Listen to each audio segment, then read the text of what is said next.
Hello, I'm Cookie Stoner, and welcome to Cookie Stoner Presents. And I'm here with Matt Miller on your third segment. And I'm going to have to laugh when something came up about your. I didn't ask, but you did say, "Oh, my favorite show, Golden Girls, Golden Girls," and not to make light of any of this situation because these interviews are serious, but you were sort of making an analogy of, you were the Blanche, the wild one when you were this young man, and now you've settled down because I think that you have grown into who you are. Self-acceptance, loving yourself. That's been the theme to everyone I've talked to doing this series is once you accept yourself and love yourself, and if you have that core group of people who love you, and then if you have faith and a higher power, you and I did talk about that, and I know that is important to you. Yes. That once you knew that, hey, I'm okay. God made me this way. I'm not going to change. You said you figured that out. This isn't going to change. Me and God are good. Yeah. Me and God are great. And my sexual orientation has absolutely nothing to do with that. It has, if anything, it's made me grow stronger in my faith because I've had to get over a lot of things, I had to get to a point where I was going to be me regardless because I was living for me and I was tired of being scared that people would know the real me. And then as I started to show the real me, it started to be, I started to be accepted, and then I grew in my confidence, and actually my job right now that I've had for about 9 years, and I've slowly moved up. It's been a really big part of me becoming who I am because I get to go there and I'm completely accepted, and I'm good at my job. People like my personality.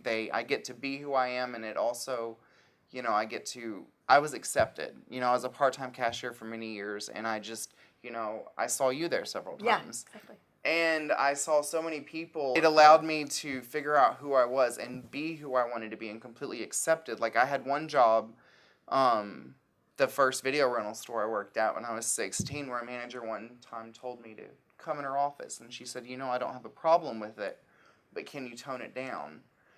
And that destroyed me. Okay, yes. Now I can't. So you actually have more that just, and I guess everyone does. I actually had one of the gentlemen. There's a reason I drank. Wow. A lot. Yeah, that's right. And which you're sober now. Yes, I am. And that's what we both are. Yay, yes. us. That just shocks me. But one of the other gentlemen talked about when he watched one of the interviews or one of the conversations, he was like, "Gosh, I forgot about that." There's probably been so much and so much pain throughout your life since you were a young child. Even to being a grown man who accepts himself, but how cruel people. It's like it's okay. People think it's in certain places. It's like it's okay to be cruel, and bash the gay people. Like for some reason, there are people who still make it acceptable. And there are these people that we go to church with. There are these people who they work next to us. Right. There are people who live next to us or who live in, within our area. That sadly enough, there's a lot of that. You see a lot of it on social media. And I think that's where I have, gotten to the point where, as you said, you worry about what people like, even like doing this series, and I said this in one of the other segments. Alan asked me, "Are you ready for the backlash?" I was like, I don't care about any backlash because I know what I'm doing. I don't have any, I'm not ashamed of it. Like you said, why, and I think even sort of the theme has been as well, why, if I'm not ashamed, you said that. I think you said, why would I, if I didn't feel like I was doing something against God, and I don't feel upset about it, and I don't feel any guilt about it, then I know I'm not doing the wrong thing. I would think. And that's what I try. I've tried to explain to my dad's family, who's, religious, and they're very, very loving, and they've never, treated me differently or, said anything really negatively except one of them, but we won't go there. Right? Your dad's family. They just don't get it. Well, we just didn't really talk about it. Yeah. But one thing I wanted to touch on earlier, you were talking about the church, and I had a resentment towards the church for a long time. And we know as those of us who are sober now, resentments aren't good for us, are they? No, Yeah, we know absolutely not. resentments aren't good at all. And they end up hurting me, and Right. I've worked through that, but, I remember what I was saying. I was raised, and my beliefs were so that if I did something against God or against His will, or if I sinned, I would feel convicted, and I did. I was very strong in my Christian faith, and, but I had to make my own conception of God eventually, because the God that I was raised with was maybe not accepting of me. It was the same God, if that makes sense, but I had to realize that it was a different God that I was raised with, but it's still God, Now, correct me if I'm wrong, but perhaps the group of people, maybe the church, their God, you were looking at their God to say that, hey, this is not right, this is wrong. But once you found your own God, your own higher power, then you didn't feel any more guilt. Is that correct? Yes, and it was, And that's when you knew you weren't doing it was anything the wrong. God of my childhood, but it was also, it became a very personal relationship with God, because the God that I was raised with had these tenets and these proverbs and these rules, right? And that, first of all, I realized is not what I believe. I believe in a loving, understanding, compassionate God who only wants good things for you. He guides you, and sometimes in a way that you wish He didn't, but He's a very loving God who I realized loved me, and then I could love me. And I was like, I don't care how you feel about it. But I will tell you, I don't like weddings and I don't like funerals that take places in church, because I'm still at 32 not over that. I don't want to surround myself with people that I feel are judging me. Well, I think we've all, I think as we get older, we realize, and we talked about that in one of the previous segments, is you rid yourself of toxic people. One of the other young men said that and I think it's the same theme. And I keep talking about themes, but you said, and it's almost like a text or an equation that even some of my other people have said. Once I loved myself and realized that I was good with God, I loved myself, then I opened up, and then people saw me for me, which was good, and then they still loved me. And so I'm still attracting all this great stuff to me. You are still attracting all these great people to you, because you're not living in this secret. You're not living in unhappiness. And now you have this open, just like anyone else going to work. Like, oh, I got to go. My husband and I are going to do this tonight. It's completely And when you're able to be free like that, then you don't attract all that bad energy and all that, just that sad negativity to you. And it's gotten to where it's my husband. Like, he's my husband. And you should be able to say that. And I do freely, and I don't care if people roll their eyes, because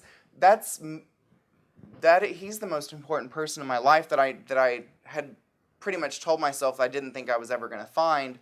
And now I have this life and all these things that are starting to make sense, because but here's the other thing that I have to touch on with marriage, especially with gay marriage now being legal, is that my sister's wedding was so painful for me, because I never, ever thought that I would have a wedding with a man that I loved that would have that much outpouring of support from family.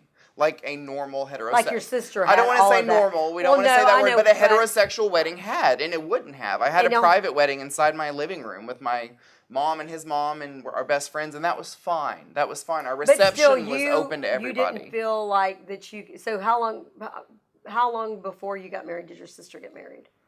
4 or 5 years probably. So and this is your twin sister. She has this big to do. Well, it wasn't. It was. But it's still a big to do without pouring. Everybody's excited. People flew in for it, and then yours. Not that you. And I didn't want it to be, though. At that point, I didn't want it to be. But you still said there was still probably some hurt that people did not view your wedding as They didn't react the same way. react the same way, or that your wedding was as real Yes. or Yes. as important. Thank you. I had people that didn't come to my reception. They didn't come to my reception. They RSVP'd that they would.